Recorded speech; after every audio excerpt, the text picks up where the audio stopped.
Hey everyone, welcome back.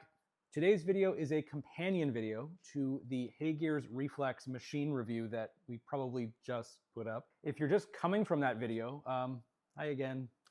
So let's just get right into it. Let's start things off with how this resin is designed to be used. So this resin is designed only to work with the HeyGears Reflex, not the Reflex RS. So make sure that you have that distinction before you go and buy one of these machines. You also must have the pulse release module to go with it. Printing with this ecosystem resin has the benefit of plug and play, as pretty much all ecosystems do. Using HeyGears Blueprint Slicer, we simply select our machine, that we have the pulse module enabled, general purpose, PAC10, and a 30 micron layer height. And as you can see, this is kind of just a guided tour. If you didn't choose the pulse module, the app won't even offer you this resin as available. And also we can't pick a layer height. This sounds really restrictive, right? So why so little user control? The main reason is because HeyGears prioritizes the print quality above everything else. And I want to break it down logically because it's really easy to just hate on these machines and ecosystems and, oh, I feel restricted and boxed in. The Reflex uses a 385 nanometer UV LED, which means that it heavily excels at printing fine details at really thin layer heights, due to how the light penetrates and cures the resin's short polymer chains. Something that 405 nanometer can struggle with, particularly at the very thin layer heights, but this is very heavily influenced by the resin formulation. And that's an entire conversation on its own that we won't really have time to go down right now. But this is why you have no option into the layer height. They're prioritizing optimal, perfect print quality. Second, there are auxiliary parameters that affect most resins, especially casting resins. Factors such as heating and the wait times, the ideal size of the supports, the ability to expose supports more than the model itself, and so on. There are a bunch of factors. And HeyGears takes all of this off of your plate so that you can just get to work. You can just plop your model straight into Blueprint, hit the magic button, and it will just automatically orient, do the entire supporting for you, slice it, send it into the cloud, machine pops up, and it's ready to go.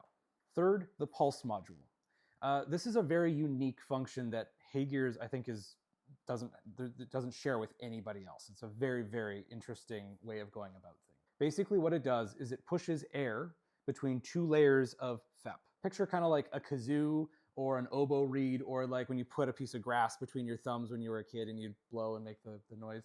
It's very similar to that. The air moves between the layers and causes a high frequency vibration, which supposedly helps release the freshly printed layer much more easily, meaning that it reduces the peel forces by a reported 50%, meaning that it can print about 20% faster because you can lift a lot faster. You don't have to spend time, just gently peeling.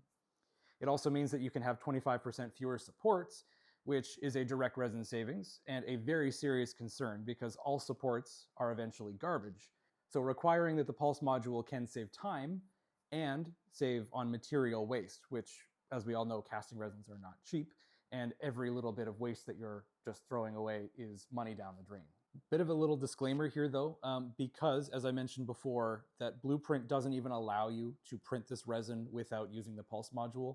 We have no comparison. So all of that 50% faster, 20% faster stuff is kind of irrelevant with this particular resin because we cannot print it any other way. So we have nothing to compare to. This is the default, but it is still a factor that the pulse release module does help you save on the material waste. That I can definitely guarantee. And lastly, a casting resin is obviously designed for a purpose beyond its just physical print. And that's, of course, to be cast. I don't think it's a stretch of the imagination that if you're printing with this material on this machine, it's a very safe assumption that you're going to be casting with the intention to produce something of exceptional casting quality, which you're most likely going to be making money from. So the good print quality has a very direct connection with how much extra labor you may or may not be applying to that finished casting. Things like digging out filled in letter or a stone setting or rebuilding a prong that didn't cast properly or something like that. So what I'm taking away from this material is that it has a very do it once, do it right type of mentality about it. And there is without a doubt a value in that as a business. So I hope that helps understand some of the logic about why locking down a system it's not necessary, but it definitely helps with achieving those goals. Now, there is something to be said about human error. There are numerous comments under our videos where you guys have needed printer settings for pretty much every castable resin that we've ever talked about. Oftentimes, a lot of these companies don't really have the proper support assistance. They don't have the capability because they're a chemistry company, not a casting company. So they really can't give you advice. So having everything preset avoids errors like this from misunderstandings or having missing information. We had a 100% success rate with this resin, even the ones that were designed to fail, which is saying a lot. Those ones being the single supported rings. They have a single 1mm straight support at the bottommost point, and nothing on the underside of the signet rings holding up that huge flat face. There's nothing on side prongs or anywhere else that might really matter if you were to follow along with the rest of my support progression, where I generally added more supports as I went. Once again, this single support point is not an invitation for you guys to be like, look what it can do, this is amazing. It can do it, but it doesn't mean you should, because it's not a perfect print. There are issues on the undersides that are bubbled up because again, they didn't have any supports. It's just kind of a miracle that it can print at all. Again, this is designed to fail and shows you just how well this hardware and the resin are so finely tuned for success. We haven't really seen this level of success on many machines. I believe the Asiga and the Nova Fab did it, but very, very few machines are that in sync.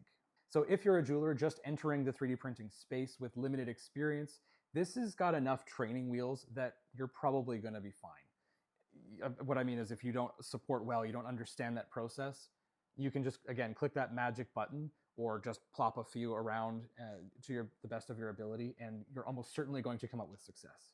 Or maybe if you're someone who already sees the benefits of 3D printing jewelry, maybe there's literally no other way to make your design. And maybe you're someone who's bought a much more affordable 3D printer, and maybe you've burned through a bottle, a $300 bottle of very expensive casting resin, just trying to dial in those ideal settings. And maybe you've been all over Facebook groups and Reddit subforums, and maybe you've emailed their support and asked for help, and it's still not working, and you're probably feeling pretty discouraged right about now. Maybe this solution is for you. The print quality, as you can see, is fantastic. It really doesn't get a whole lot better than this. I added an additional model into my otherwise fairly standard test bed using the HeyGears auto supports, and you'll notice that they look a little bit different, well, maybe quite a bit different. The pillar size is very, very small by comparison, and they also use incredibly small support heads, meaning way less cleanup for us, and of course, less wasted material. So this is definitely an A+ for print quality. All of these test prints came out in 2.5 hours, which is pretty standard among printers and castables in general, especially at the 30 micron layer height. If we were to print on a different machine in a similar castable, we might be approaching the 4-hour mark, depending on the layer exposure, of course. Prints could be done faster, though, if you're doing like filigree models, as they have very little surface area, and this printer has a very active peel force detection, which is kind of what enables you to have such good prints. This is the entire build volume, X, Y, and Z, I guess. Really flawless printing across 96 rings. We're a 12 by 8. I think the Reflex and PAC10 would actually really benefit doing print-in-place trees like this, due to how Blueprint handles and decides how to do supports. When I do supports, I kind of do them manually because sometimes they're just not very good. But using the really thin pillars and really tiny supports or support points, I think that it would really benefit for this style, in the sense that I don't have as much work to clean up. But moreover, rather than having a big flat plate, I have much less surface area, and I'm going for height. So hypothetically, if you went vertically, you might be able to fit 1, 2, 3, 4 maybe of these rings all treed vertically, and you might be able to print way more of them. Post-processing with the PAC10 is pretty easy, using the HeyGears wash and cure unit. I washed these prints in 99% IPA for about 7 minutes. Then we did a quick wash in clean IPA, and then blew off the excess fluid to check for detail and cleanliness. This was a bit of a precaution because we hadn't had the experience yet with this material. But moving forward, I will probably end up skipping the air, the blowing of the air, that is, because when you put it into the curing machine, it has incredibly powerful fans to help dry the prints and bake them anywhere between 30°C and 80°C, which is very, very good, and it helps that alcohol evaporate very rapidly. I let the prints dry for 5 minutes and then did a post UV cure for 10 minutes, which left them bone dry and hard, which is a pretty good sign that they are ready to go. What we're watching for is wetness of looking, a sticky feel to the surface, or the photo initiator leaching out, kind of like an oil slick on the surface. The prints are very durable. I would say that you could just ship these in a pretty standard bubble mailer without the need for excessive protective packaging, and it would no doubt arrive to its destination in good condition. I would liken it to kind of Soraya purple in feel.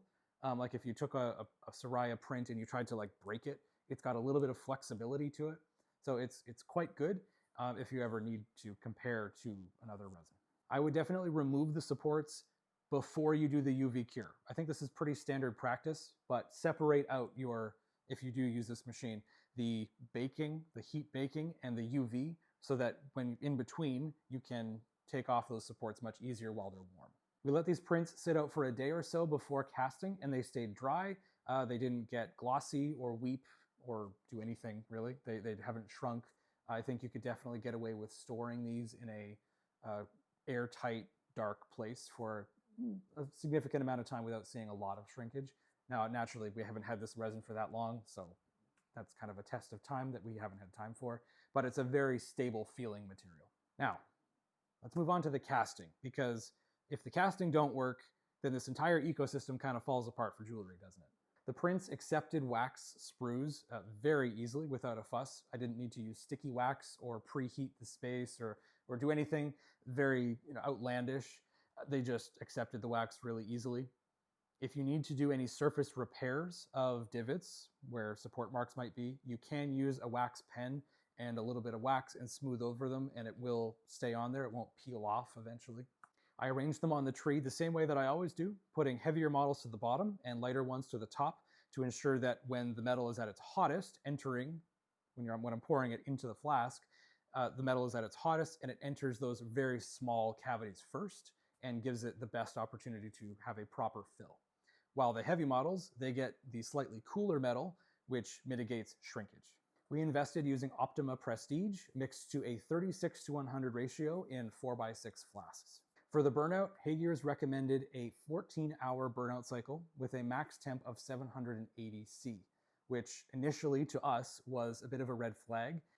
Most gypsum bonded investments, namely R&R Plasticast, for example, will start to break down at the 730°C range, which is 1,350 Fahrenheit. And any amount increase over that drastically increases cracking and flashing. I inquired to the HeyGears support about this. They said that this is just a recommendation, but it should work with most investments designed for handling resin casting. What this tells me is that HeyGears probably sent it to someone who has some experience casting resins. They didn't push the envelope. They didn't try to do a rapid burn. They didn't try to lower the temperature or anything super fancy. Optima Prestige has a much higher thermal ceiling, though, of its burnout. On their website, it states that it can get up to 830 Celsius at peak. So do take note of that recommendation if you're a Plasticast user, but don't abandon hope yet. So as I said, HeyGears recommended a 14-hour burnout, and we ignored them entirely, as we do. What we like to do here is we start our burnout the same way that we do our supports, with that single one support and then adding more and seeing where it starts to fail.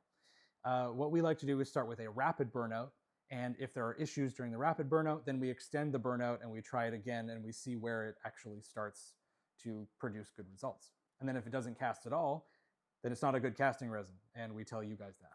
So we start at room temperature, we load the flasks into the kiln, and we ramped the kiln up to 730 Celsius over 3 hours.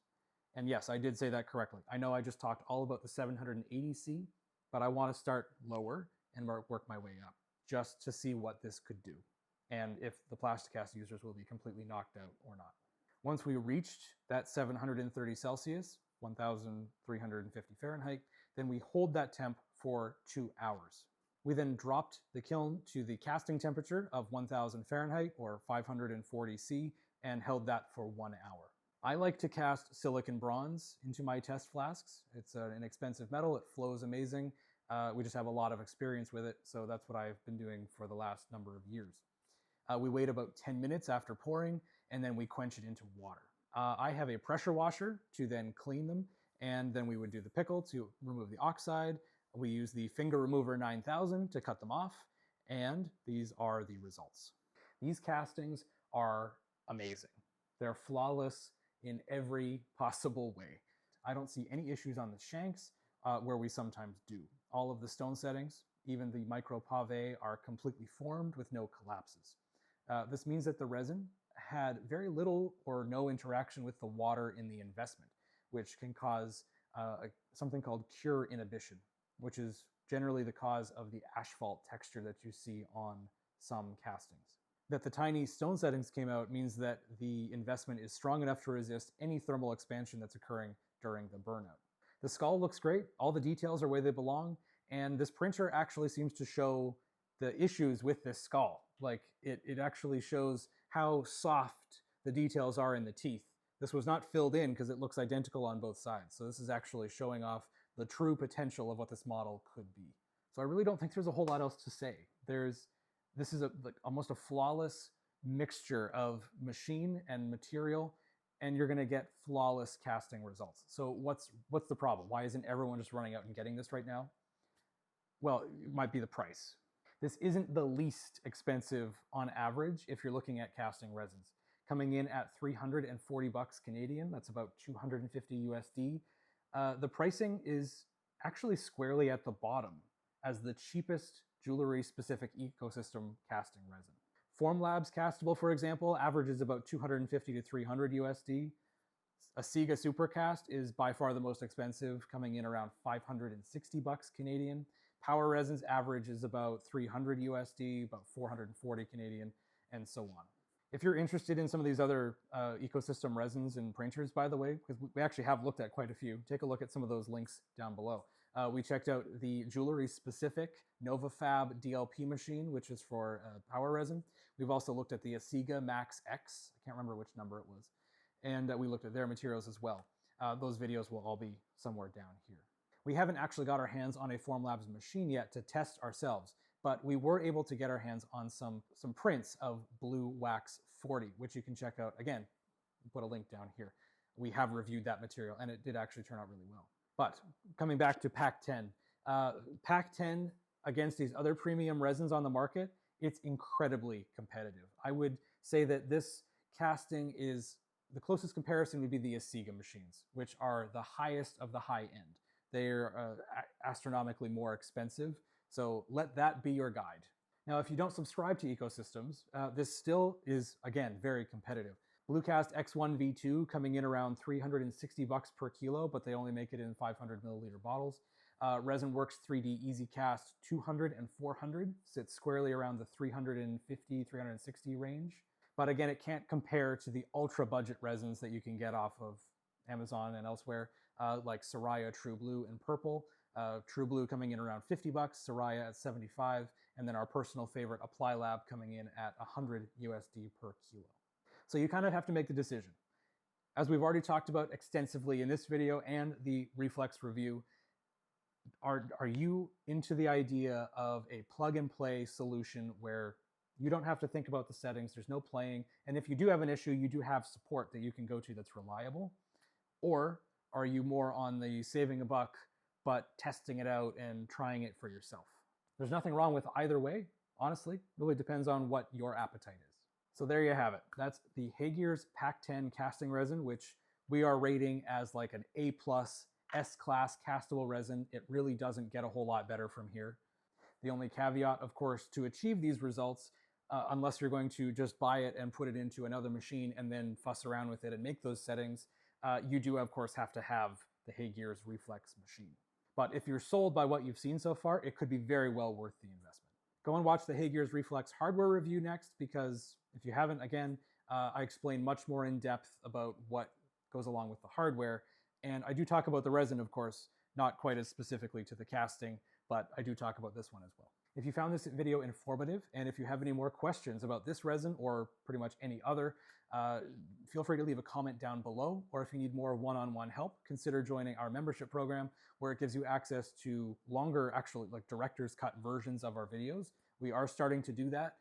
We're finding that I do a lot of rants, and they're not irrelevant rants, but they're not really on topic. So we're just compromising.